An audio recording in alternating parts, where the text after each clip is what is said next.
Ayan po mga kabida, sa magandang oras po sa lahat. Welcome po sa aking channel. Eto, magbigay na po tayo ng reaction po, mga kabida. Dito ho sa post po ng ang balita ngayon, Biruin nyo mga kabida, gusto ho ni dating COA at COMELEC Commissioner Attorney Rowena Guanzon po, na ituhong si Pangulong Ferdinand Bongbong Marcos Jr., mga kabida, gumanak po, na bilang Judas Iscariote po, sa sinakulo, lalong-lalo na po ngayon, napapanahon po mga kabida, na ginugunita po natin ito kung Semana Santa. Sa tingin ho ba ninyo, bagay ba si Pangulong Marcos na gumanap bilang Judas Iscariote po, mga kabida? Eto, babasahin ko muna itong article at saka tayo ho magre-react mga kabida na sinabi po ni Attorney Rowena Guanzon, Pwede ba Bongbong Marcos? Ito yung kanilang titulo po, mga kabida.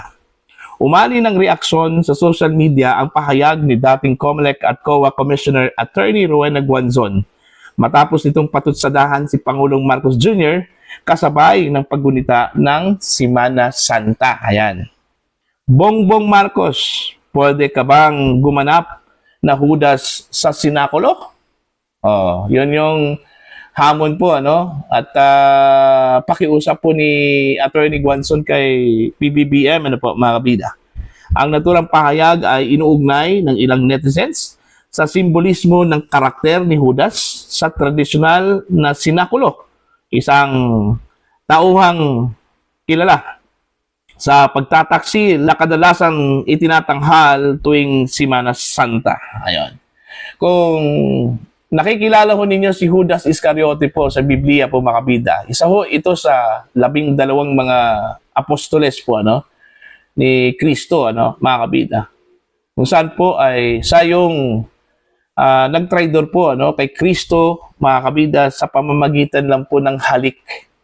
Okay? Makabuluhan po yung halik na yon kasi hudyat po yun mga kabida na para hulihin po itong si Kristo Now, kung ipagpalagay po natin ito sa modernong panahon po ngayong panahon na ito kung saan po marami hong mga Judas Iscariote po sa mundo mga kabida po. Now dito ho sa challenge at pakiusap po mga kabida ni Attorney Rowena Guanzon kay Pangulong PBBM na gumanap bilang Judas Iscariote sa sinakulo. Sa tingin ho ba ninyo, nababagay ba ito kung si Pangulong Marcos na maging Judas po? Base ho sa karakter po mga kabida, Okay? Sa bagay, kung pagbabasihan po natin yung impresyon po mga kabida, talagang nababagay po, Bakit?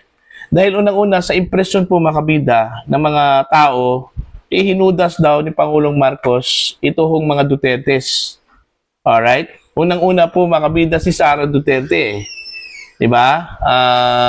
Pinagdidiskitahan po siya ng mga kalyado po ni PBBM mga kabida. Diyan po sa House of Representatives. Hindi naman po maniniwala po ang taong bayan po kung walang kinalaman si Pangulong Marcos po dito Yung persecution po kay Sara Duterte, lalong-lalo na po mga kabida, ang pinakamatindi po yung nangyari ho kay dating Pangulong Rodrigo Roa Duterte Alright? Hinayaan po niya mga kabida na hulihin po ang dating Pangulo at dinala po mga kabida sa International Criminal Court. Dahil lang daw, sumusunod daw ang Pilipinas mga kabida sa kaniyang katungkulan bilang miyembro po ng Interpol. Alright? Pero hindi po niya inisip po mga kabida na yung ginawa po mga kabida ng mga polis kung saan po may basbas po mga kabida mula sa kanya mga kabida na hulihin po itong si Digong at dalhin doon ho sa dahi kahit na po hindi na po tayo miyembro. Labas na po tayo sa kasunduan po mga kabida ng 15 mga bansa na pumirma doon ho sa Rome Statute. Alright? So yun yung nakita ho nilang pinakamalaking pag-traidor daw mga kabida ni PBBM sa mga Duterte sa kabila po ng nagawa po ng mga Duterte po mga kabida sa kanya. Imagine, sa confession po mga kabida ni Senator Amy Marcos, sila mismo pa ang pumunta ng Davao at nakiusap po mga kabida kay Sara Duterte na tumakbo bilang vice presidente. Unang-una po bilang presidente eh. Okay? Kasi ang pakay po nila makabida ay gusto hong mag-vice ito hong si PBBM o ito hong si BBM during that time, ano?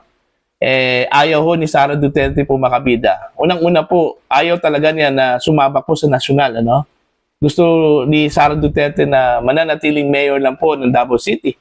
Pero dahil sa pakiusap po makabida, nitong magkapatid, kasi silang dalawa kasi daw eh, si Senator Amy at saka ito hong si Bongbong Marcos, nakiusap po kay Sara Duterte na tumakbo bilang either presidente o vice-presidente, ano, mga kabida. Tumanggi po siya doon ho sa posisyon sa pagiging presidente po ng Pilipinas, ano? Pero, at least, doon ho sa pagiging vice-presidente po mga kabida, okay po siya doon. Kaya nagkasundo po sila, ano? Ito hong magkapatid na Marcos, Amy at saka Bongbong at ito hong si Sara Duterte mga kabida na magsanib puwersa, ano? Tatakbo si Bongbong Marcos bilang Pangulo po ng Pilipinas at tatakbo si Sara Duterte bilang Vice Presidente po ng Pilipinas, ano? So yun yung kasunduan actually.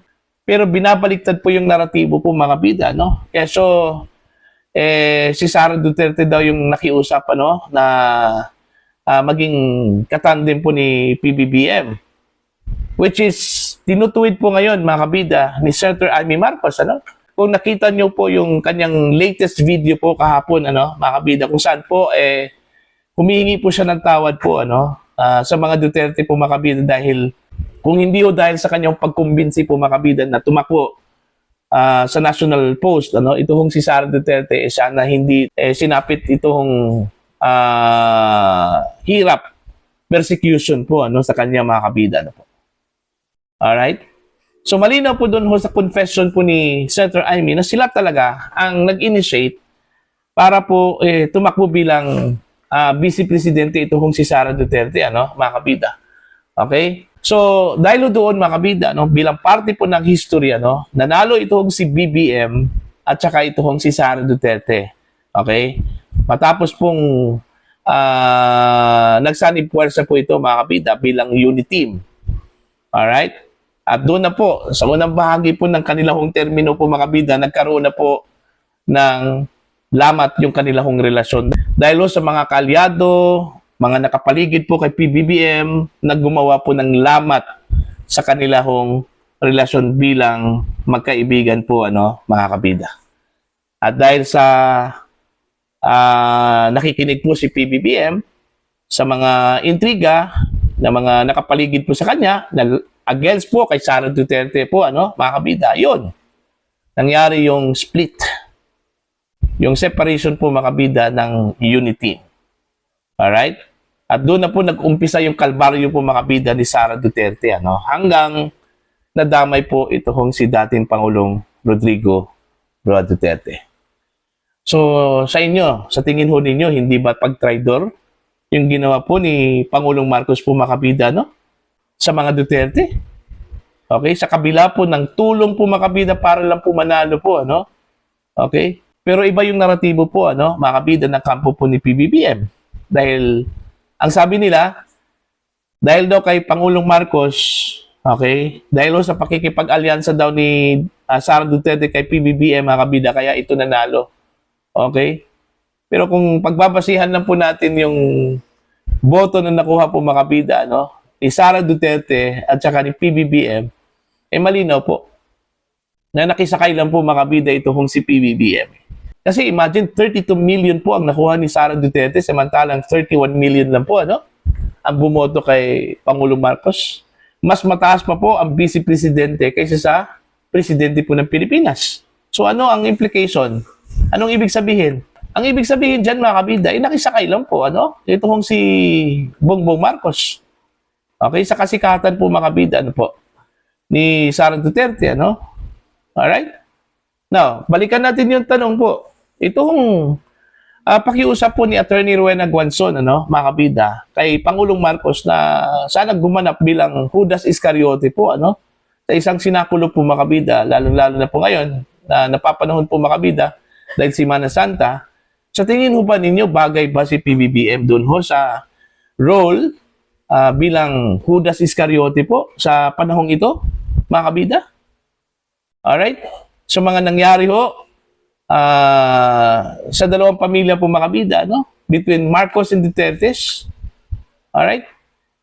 Please comment down, mga kabida. Sa mga hindi pa po subscriber po sa aking channel, please subscribe. Just click the subscribe button, click the notification bell, click all para updated po kayo, mga kabida, sa aking mga uploads. Maraming salamat po sa inyong lahat.